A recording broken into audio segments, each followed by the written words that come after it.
Аға, қырғыздар мен біз қазақтарды көп салыстырасыз дейді. Білемін, бірақ та олар қанша президент ауыстырды, дамып өркендеген жоқ, ештеңелері жоқ қой дейді.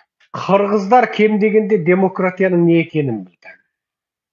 Қырғыздан Назарбаев деген адам шыққан жоқ. Қырғыздан Назарбаев сияқты бүкіл кланы мен халқын тонап отырған жоқ.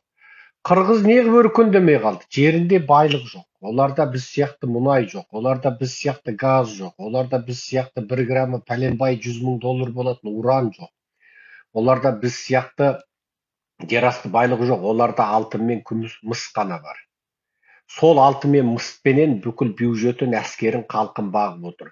Халқы шетелде жұмыс істеп, сол жұмысын мемлекетке жіберіп бағып отыр. Ал Қырғызда дәл қазір қазақтың мұнайы мен газындай байлық болатын болса, олар мына дүние жүзіндегі бірінші бай ел болатын еді. Екінші, Қырғыздың екінші бұл төңкерістері сәтсіз болды деуге келмейді. Олар кем дегенде президентті кез келген уақытта жұлып алатындығын дәлелдеді. Сен Еуропаға бар, Америкаға бар, сен қырғызбын десең, екінің бірі құлақ елең етеді, қырғызсың ба дейді, біледі. Қазақпын десең қайда дейді, кейбір топастаулар қайда дейді, қазақтың кім екенін білмейді. Дүние қырғыздың қайда екенін біледі, қазақтың қайда екенін білмейді. Ол енді мен қазақпын, мен де намысым келеді, бірақ шындық сол. Қырғыздар өзінің батыр екендігін дәлелдеді. Президенттерін біздің Назарбаев құсап, қолдан құдай жасап, Амитаба деп Назарбаевтың бүкіл інісіне, немере інісіне, құдасына бас ұрған жоқ. Бүкіл министр депутаттар қос-қостан тоқал алып, ана жақтан Дубайдан бір микрорайон сатып алып, мына жақтан Анкарадан, Истанбулдан бір микрорайон сатып алып, іріп шіруге рұқсат берген жоқ.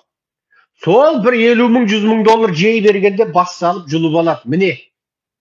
Міне осыдан ақ қырғыздың мықтылығын ойла. Өзінше қырғыздарды өзінше менсінбейтін бір қазақ болуы мүмкін. Қырғыздар осы Қазақстанға келіп қара жұмыс істеп. Қара жұмыс істеп. Бірақ мына Америкадағы қырғыздардың өзі қазақтан артық қой. Мына Америкадағы қырғыздардың өзі Америкадағы қазақтардан артық. Мен бір нәрсені мойындаймын. Қырғыздар осы жерде өздерінің КамАЗ айдаған тәжірибесін үйретіп жатыр Америкада. Қырғыздардың Америкада қалай Америкаға келу, қалай виза жасау, қалай оқуға келу үйретіп жатыр. Қазағың бар ма?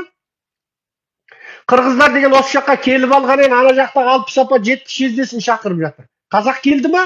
Қырғыздар бұл жаққа келіп ресторан ашып, кафе ашып жатыр. Қырғыздар бұл жаққа келіп неше түрлі мамандықты оқып қалып жатыр.